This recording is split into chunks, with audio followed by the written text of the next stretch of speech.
Manolotra anao ny fampalalam-baovao. La 4G Batelma vous présente Ny Vaovao. Sardine trésor. Sardine trésor. Amin'ilay tiako be. Manolotra anao ny fampalalam-baovao.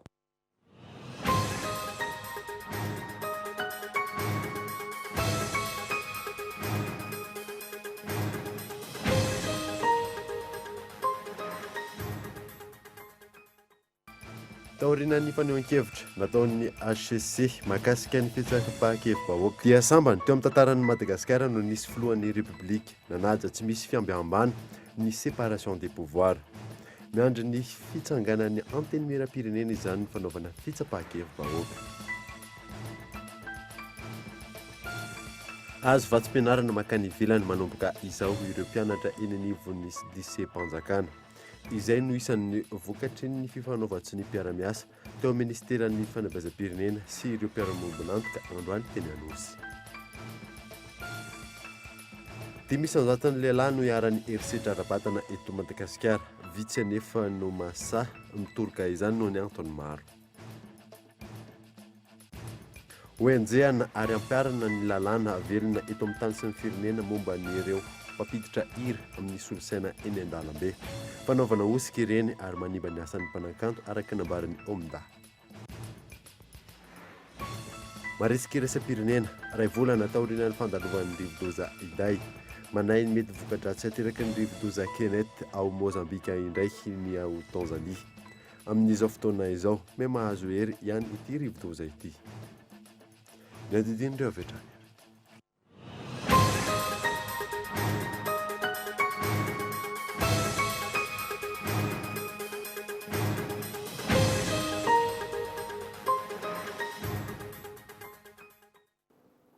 Finaritra tompoko lasy tompoko afo fotoana vaovao eto amin'ny Kolo-TV manasanoara anaraka izany hatramin'ny farany.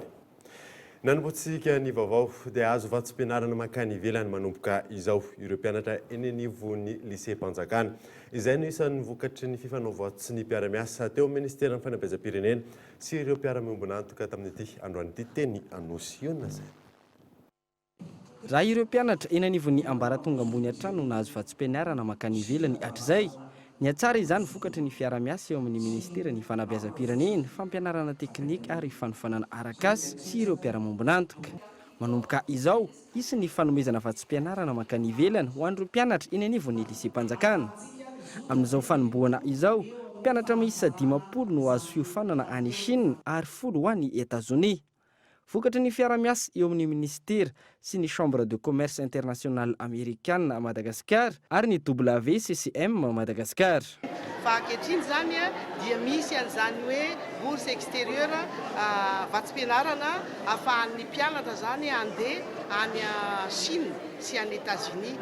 Dia amiko tena mizotra ao anatin'ny ataoko hoe fanatsarana ny kalitaon'ny fampianarana zany ny fahafahantsika manome mahazo an'izay ary tsy vitany hoe ny mpianatra ihany fa tafiditra ao anatin'izay koa zany ny fanomezam-pahaizana ho an'ny mpandraharaha izay mpandraharaha eto amin'ny ministera ka ny mpianatra zany ny mpiasa mpanjakana eto amin'ny ministera ary sivana mipetraka ara-dalàna tsara io zany dia anisany hoe tombony lehibe ho an'ny ministera midina makany amin'ny mpianatra itsika zany hoe miasa misehatra ny tena hoe amin'ny bénéficiaire. Isy isan'ny taona ny fandefasana mpianatra malagasy any ivelany raha ny fanazavana ary mangarahara ny fifantenana.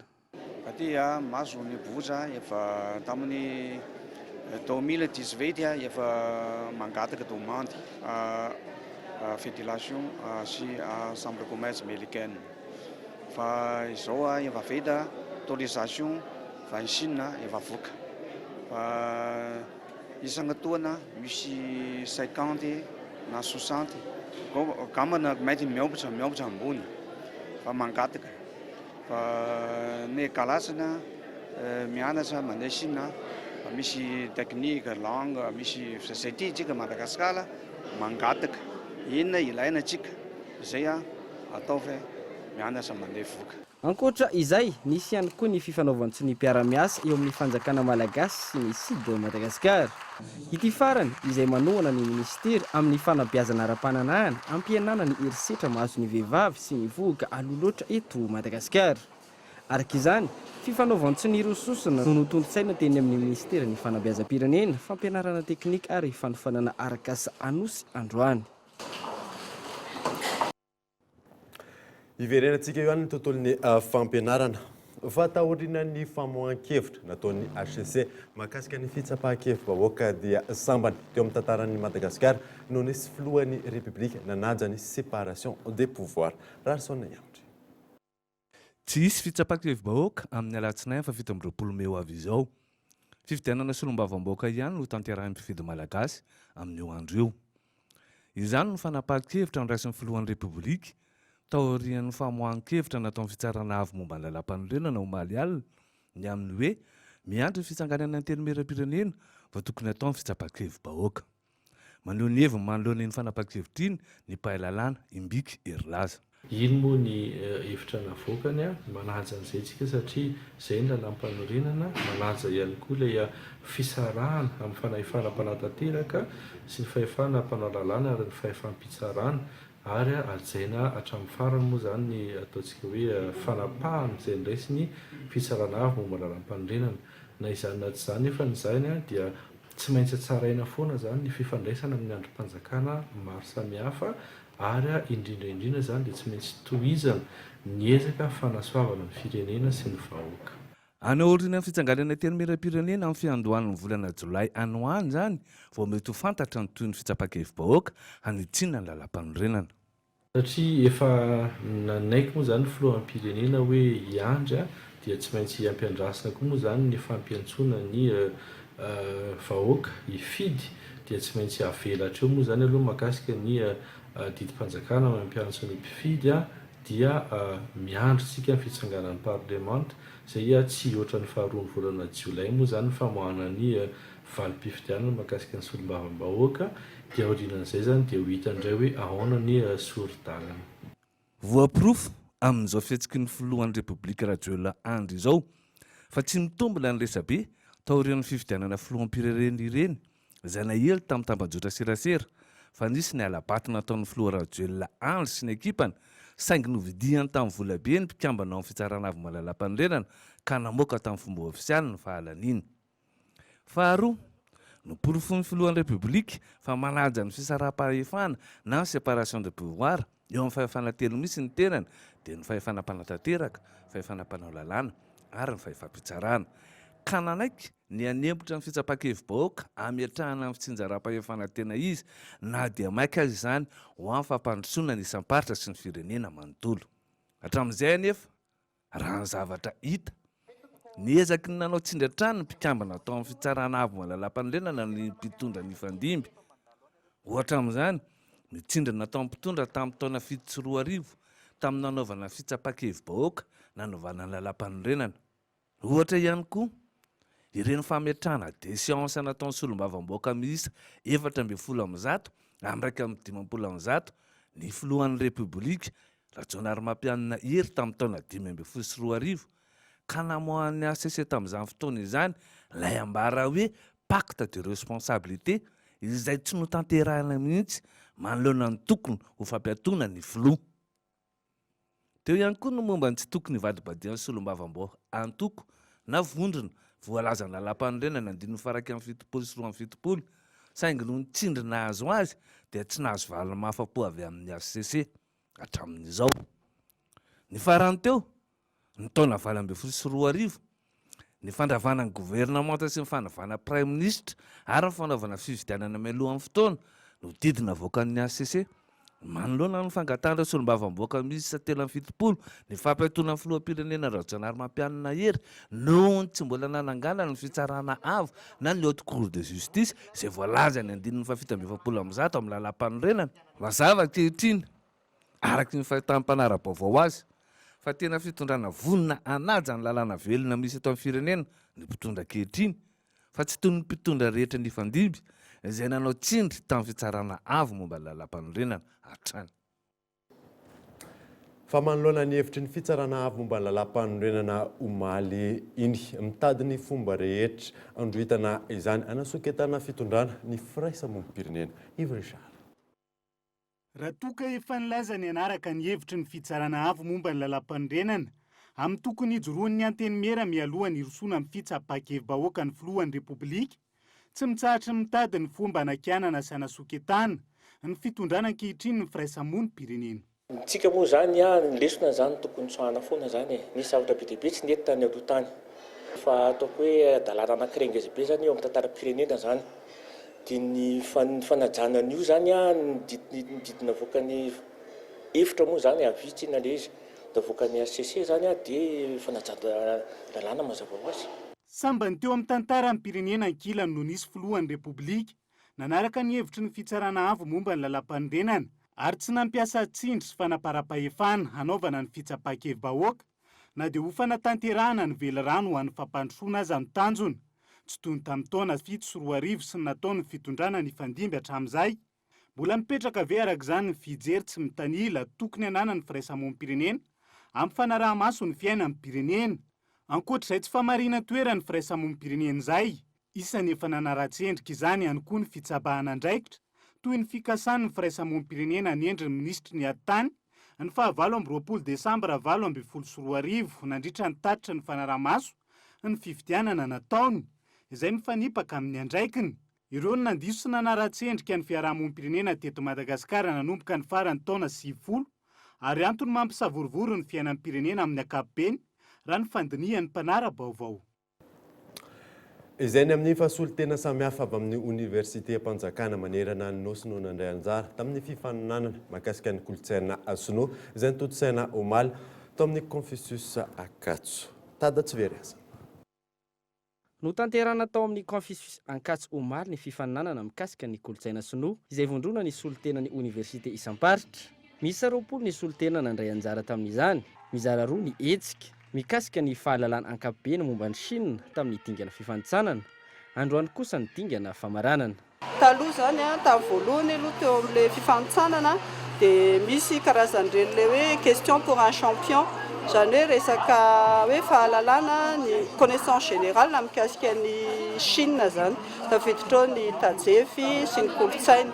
Dia rehefa zao ilay dingana manaraka zao zany dia misy hoe fifananana amin'ny teny zany, hoe mahay mikabary izy.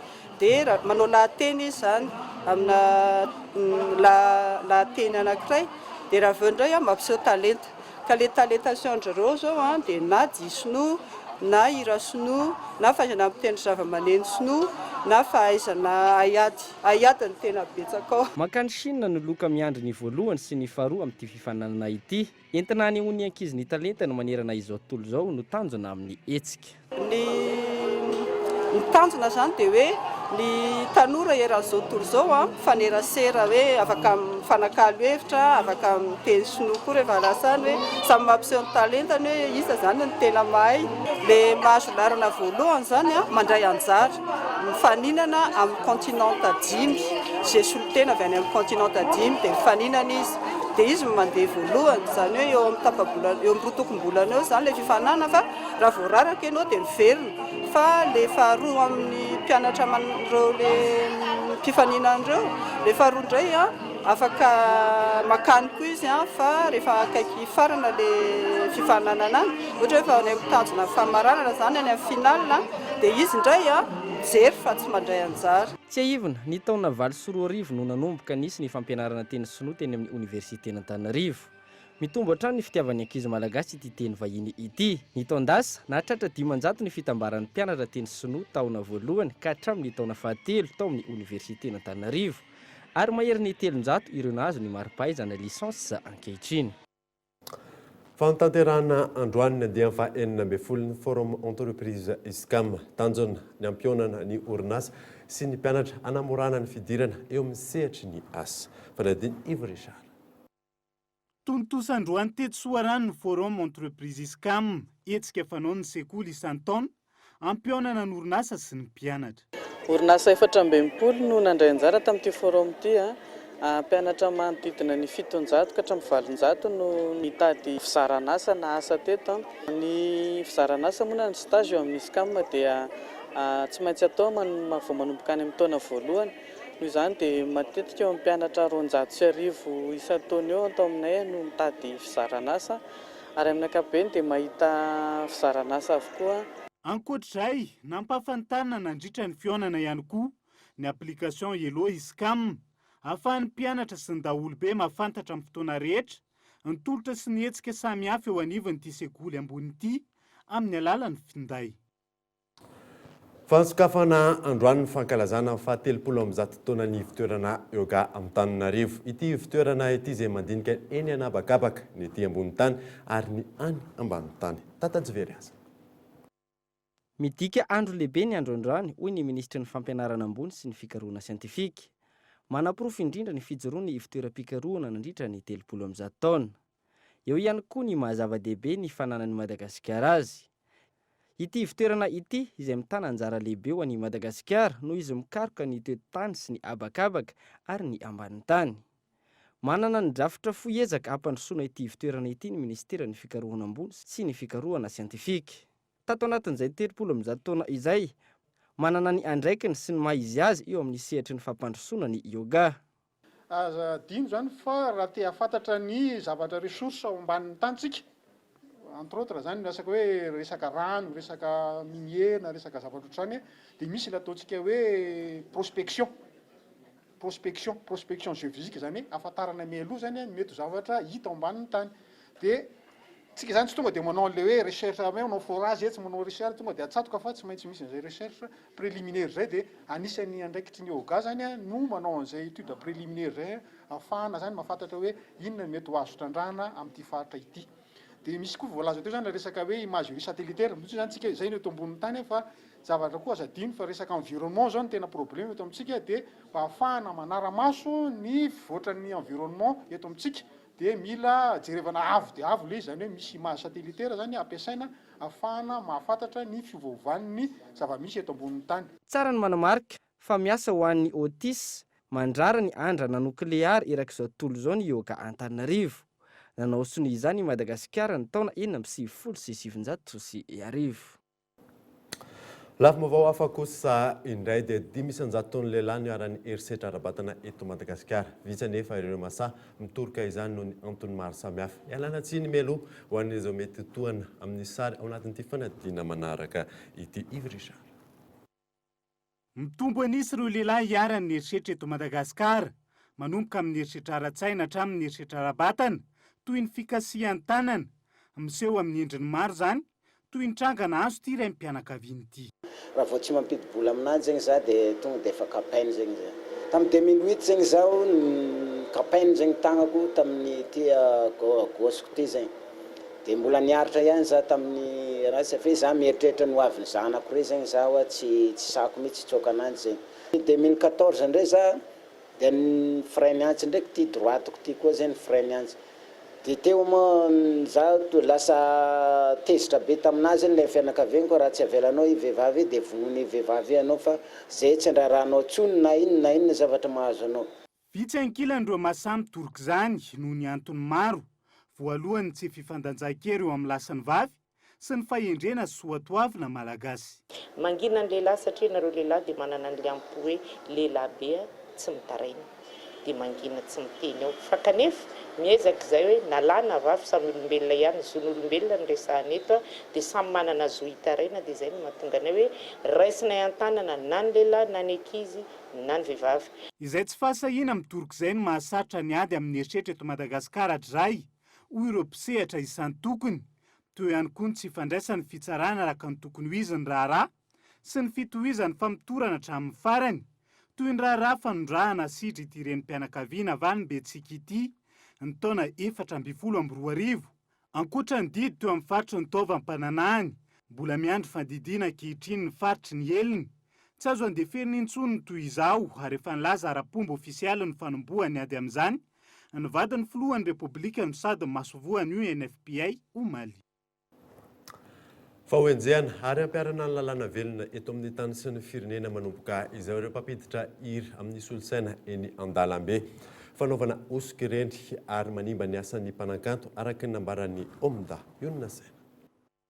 Isan'ny asa tsy ara-dalàna nefa be mpanao eto Madagasikara ny fampidirana hira amin'ny solosaina eny an-dalambe. Saika hitana azy ireny manerana ny Madagasikara. Fanaovana osika no ataon'ireny mpampiditra hira ireny raha nambara ny tale jeneraly ny ofisy malagasy du droit d'auteur na ny OMDA Ranjarivo Adja. Pirate reny tsy azo atao ka ho avy zany satria efa ao anatin'ny fiaraha-miasa amin'ny brigade anti-piratage izay samy eo ambany fehiny ministera ny serasera sy kolontsaina izay dia efa misy fandaminana androfana an'ireny fampidiran-kira amin'ny ordinateur sy ny rehetrarehetra eny amoron-dalana hiran'olona nandanin'olona rondoa sy fotoana sy vola nandaniny tany amin'ny studio dia ianao maka fotsiny dia mivarotra nampafantatra hatramin'izay hoe inona no atao hoe pirate dia tsy hoe ampafantatra foana izay satria ianao dia malaly ianao fa mangalatra. Enim-bolana hatramin'ny 5 taona an-tranomaizina arahina alamandy eo anelanelan'ny ray hetsy hatramin'ny ray tapitrisa ariary miampy ny onitra takian'ny OMDA sy ny mpamorona no sazy ho an'ireo izay tratra mandika ny lalàna.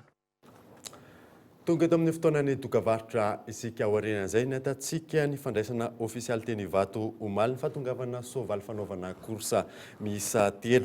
Eo ihany koa ny asa soa fanaon'ny vondrona Filatex ary ny fikajiana tontolo iainana ataon'ny orinasa Star. Rehefa avy eo ary.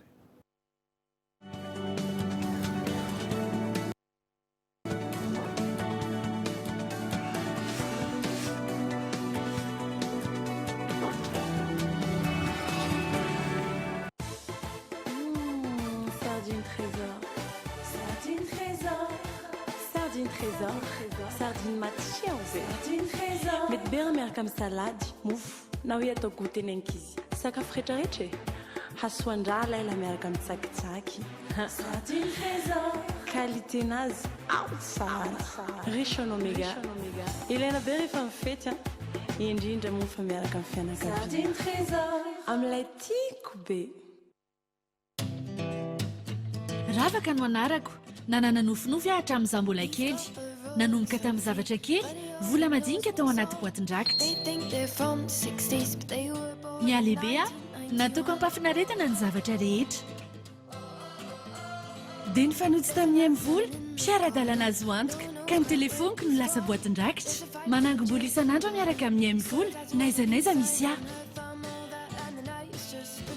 miaraka amin'ny amvola afaka mindram-bola ionio koa ka tanteraka ny nofinofika. Mille avance, aime-vous l'avance. Aime-vous l'avance, ionio hatramin'ny 500 000 ariary. Antsoiden'izao ny dièse 111 étoile 1 dièse. Aime-vola, tsotra, aingana, azo antoka. Bonjour. Bonjour. Je suis en poudre à mon sachet, dans la riche en vitamine C. Bonjour. Bonjour. Bonjour. Bonjour. Ma patanzaka, zem suta samba samba cha. Bonjour. Bonjour Nariwe. Bonjour. El favor bonjour. Maru karazina gu amnas, saralota zamyan amnas. Jitika diabet. Bonjour. Tu crois qu'elle est comment, la vache qui fait du kiri? Elle est toute carrée comme le kiri. Ou alors elle est rallongée pour faire plus de boulets. Moi, je crois qu'elle a un masque et une cape bleue. C'est une vache super-héros, en fait. Trop bon. Du lait, de la crème et plein d'imagination. Kiri, kiri, kiri.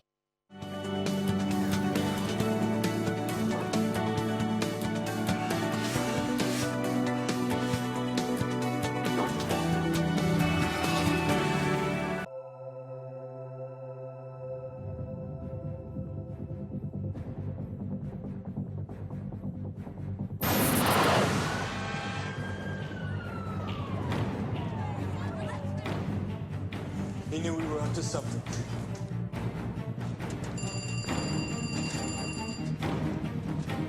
There's a bomb on a bus. Once the bus goes 50 miles an hour, the bomb is armed. If it drops below 50, it blows up.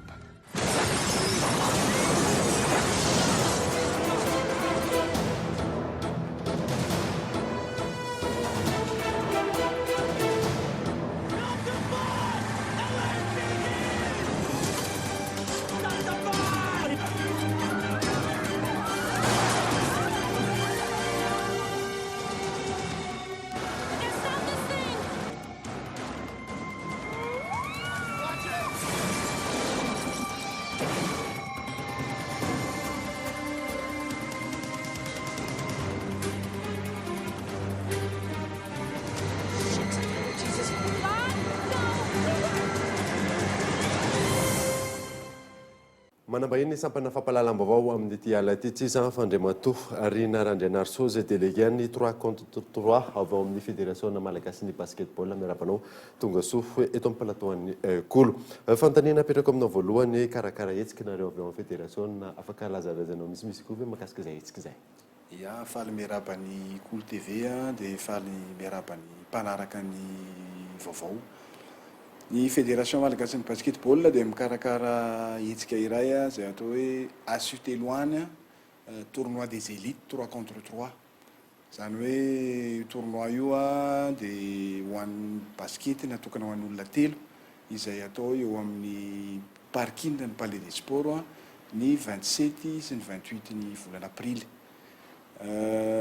Natao izy io voalohany aloha fanapariahana hatrany ny basket 3 contre 3. Natao ihany koa ahafahana manana tanjona hoe fandraisana anjara amin'ny tournoi l'échéance internationale. Inona mampiavaka an'io fifaninana izay ataonareo an'ity indray mitoraka ity? Ny mampiavaka azy raha tao anatin'ny telo taona zay nanao promotion ny fédération dia niantso ny ankizy rehetrarehetra izay ity basket. Amin'ity kosa ity taona ity zany dia noho ny zavatra natrehana hatramin'izay dia nanova paikady kely ny fédération dia nampiantso ankizy lahy sy ankizy vavy 2 avy. Efa nitsongaina zany?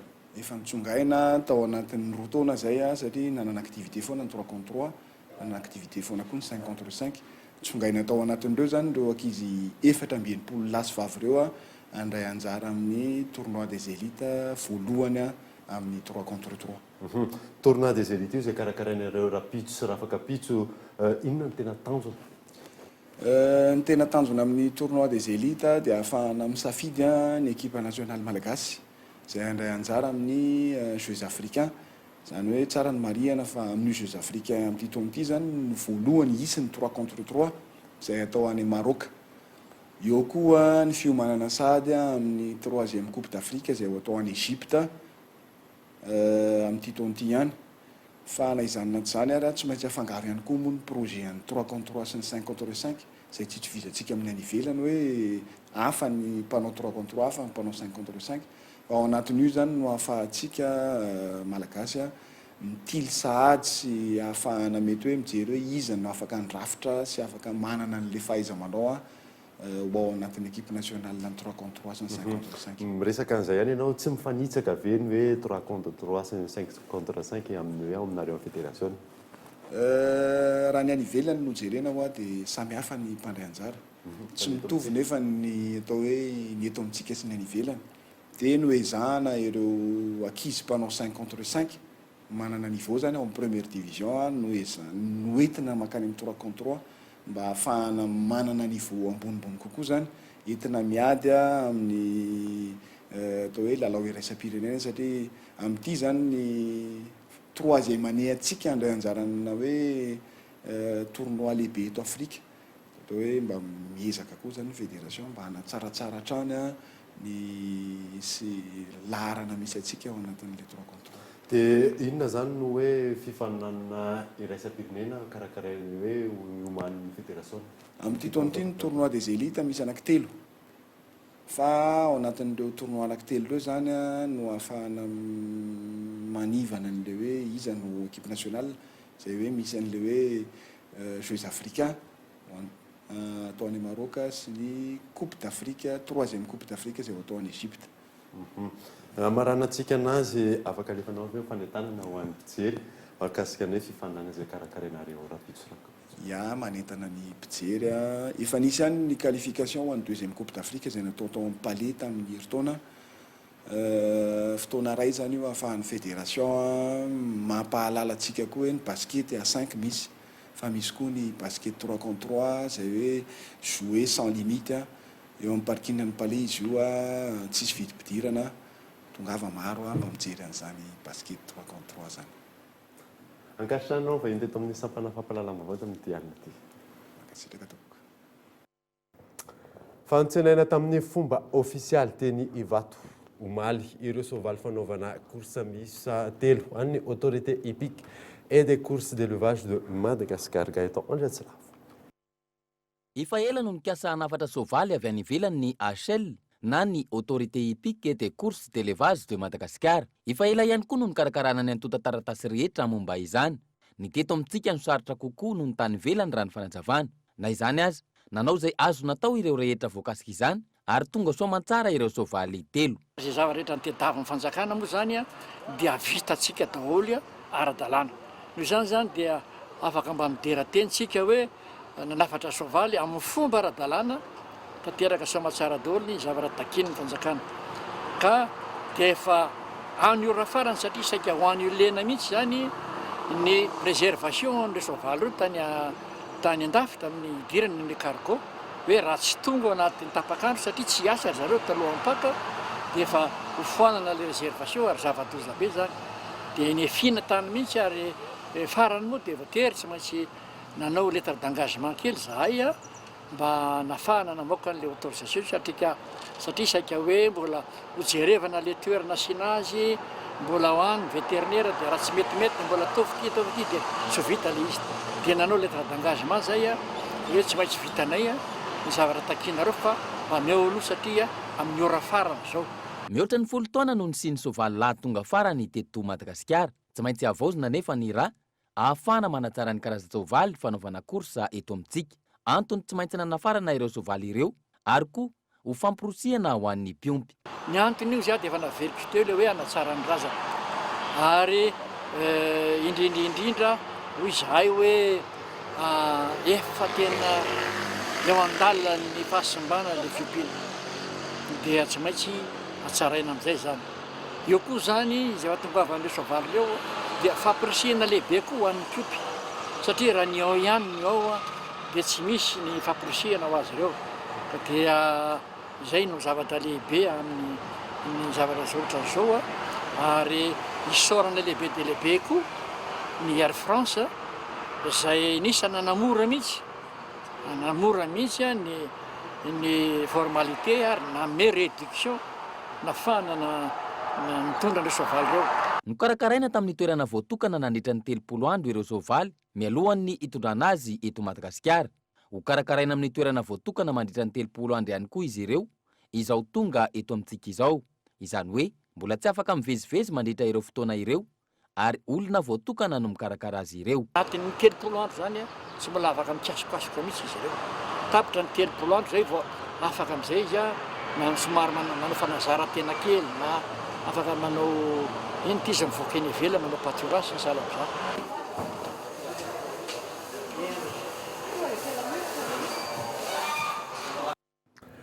Fanamatsy rano sotro madio tamin'ny sekoly roa tao Tomasina nivondrona filatex ny alarobia lasa teo ny tondrana anjara biriky amin'ny fampandrosoana ny firenena no isan'ny tanjona tamin'ny izany hoy ny tompona andraikitra Iona Saina.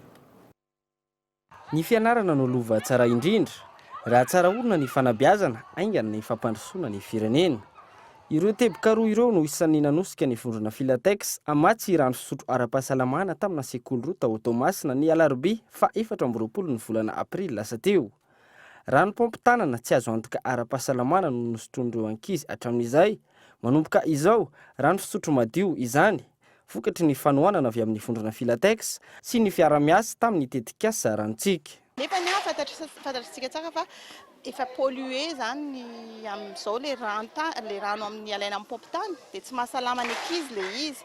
Izay nahatonga anay ao amin'ny filatex hoe inona no zavatra azo atao zany mba tsy hakararan'ireo zazareo mba ny tany mafana mila misotro rano izy dia nifanantona amin'ny ONG ranontsika zany zahay ao amin'ny filatex dia zahay mamatsy nanao ny mamatsy arabola zany ny tetikasa mba amatsiana rano fisotro madio ara-pahasalamana ny ankizy mpianatra eto amin'ny EPP Morarano sy ny EPP JR zany rano efa nandalo laboratoire sy ny rehetrarehetra mba tsy hampararan'ireo zaza. Ankoatr'izay mba hiasorena tsara izay hoe fahadiovan'ny rano izay dia nitondra gourde izahay ho an'ny mpianatra ahafahany manisa le rano mba tsy ho zavatra maloto koa na zavatra tsy ara-dalàna ny asiana le rano dia za eo dimapolo senjato eo zany ny total ny sitraka an'izao tetikasa izao a dia sekoly anankiroa. Nisy olo tena ireo mpianatra ray aman-drenin'ny mpianatra teto amin'ny EPP Morarano ny taleniny sekoly. Zany hoe manana popitany izay ato fa ny popitany manko tsy azo antoka satria misy cantine scolaire aminay ato a dia ampagotrana foana ilay rano vao azo fotoana. Dia misy ihany koa zany mividy rano ivelan'ny sekoly mihitsy zany izay ranomamy matsaka dia ariary zato mividina anankiray. Misy manantena fa amin'izao ilay fisian'izao rano fisotro madio izao a dia mety hitombo ary ny mpianatra satria hoe maharifa hoe misy rano fisotro madio ao a dia mety hiazakazaka akaty. Mankasitraka sotranareo era-po era-tsaina misy ny groupe filatex ty ny ranontsika tonga mamatsy an'izao EPP Morarano izao sy mitsaika faritry nareo a no manasolo zana-bahoaka. Ny EPP Morarano sy ny sekoly JR Skola Morarano no nisitraka izao fanampiana avy amin'ny vondrana filatex sy ny tetikasa ranontsika izao teto Tomasina. Itoy hatrany ny asa sosialy fanampiana ny mpiarabelona tanterahany vondrana filatex ary isandraka manerana ny nosy. Fa manana ndraikitra amin'ny fanadiovana sy ny fikajiana ny tontolo iainana tsirairay eo amin'ny sehatra misy azy. Tafiditra ao anatin'izany ny orinasa Star nanentana ny vahoaka anjify ny zava-pisotro amin'ny tavoahangy vera manoloana eo ny groupe Star. Henri Flora. Tafiditra ao anatin'ny hetsika ataon'ny orinasa Star ny fiarovana ny tontolo iainana. Natomboka androany ny hetsika sy ny fanentanana ireo mpanjifa mba hividy ny vokatra amin'ny tavoahangy vera mba entina ampihenana ny fako vokatry ny plastika. Ho an'io aksafa efatra fikajiana tontolo iainana io dia nisy drafitrasa napetrakay amin'ity taonty mba ahafahana manena ny impacta ny fako plastika eto Madagasikara. Dia ny santarana an'izay dia ity campagne média ity dia ny fanentanana ny mpanjifa no hoe rehefa misy ny safidy dia misafidiana ny manjifa ny vokatra amin'ny tavoahangy amin'ny vera.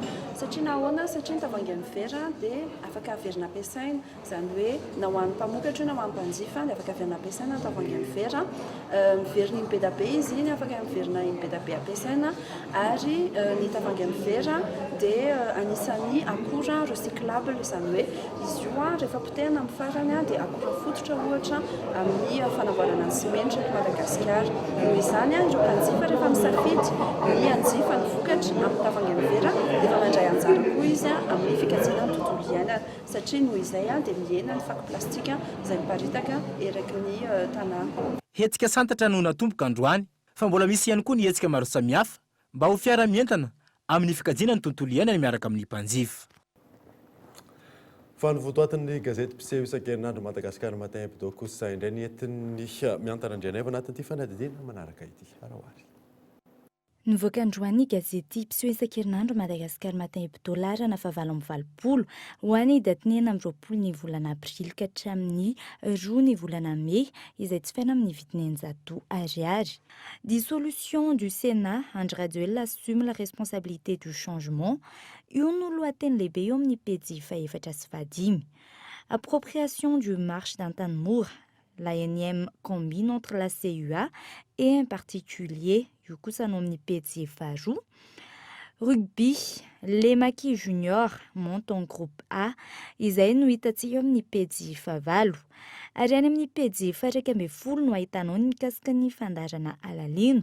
Fanadihadiana toto-sain'ny mpanao gazety Yves Richard momba ny famatsiana rano, ny fahatapahan-drano ary ny fepetrana maivanana izay fahatapahana izay no entina aminao. Fandaharana alalino izay arainao eo amin'ny fahita lavitra Kolo TV isaky ny alahady amin'ny 7 ariva.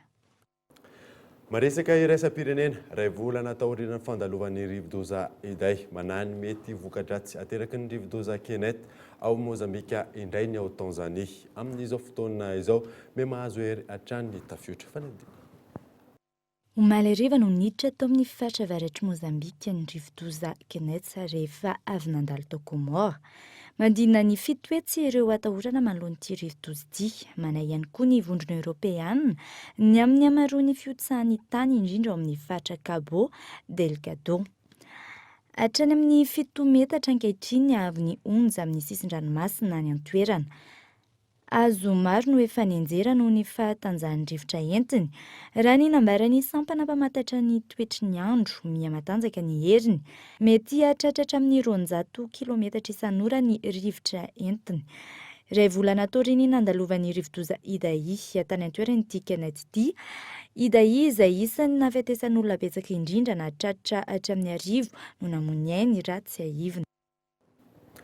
Averina aminao indray vaovao songadina tamin'ity alina ity taoriana ny famohan-kevitra nataon'ny HCC mahakasika ny fitsapahan-kevim-bahoaka dia sambany teo amin'ny tantaran'ny Madagasikara no nisy filohan'ny République nanaja ny séparation des pouvoirs. Azo vatsim-pianarana makany ivelany manomboka izao ireo mpianatra eny anivon'ny lycée Mpanjakana. Izay no isan'ny vokatry ny fifanovatry ny mpiara-miasa teo ministeran'ny fanabeazam-pirenena sy ireo mpiara-miombonantoka androany teny Anosy. Toy izay mamanana vaovao tamin'ity alina ity. Ankasitrany ianao nanaraka izany. Soava tsara tompoko.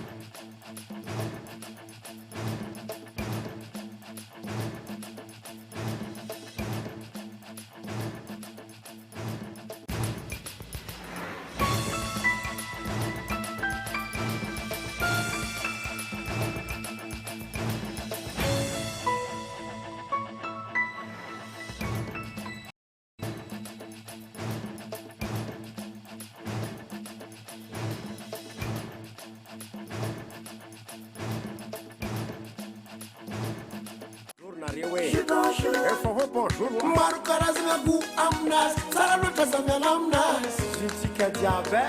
Bonjour. Nanolotra anao teo ny fampalalam-baovao.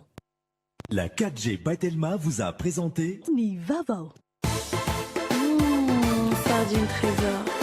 Sardine trésor. Amin'ilay tiako be. Nanolotra anao teo ny fampalalam-baovao.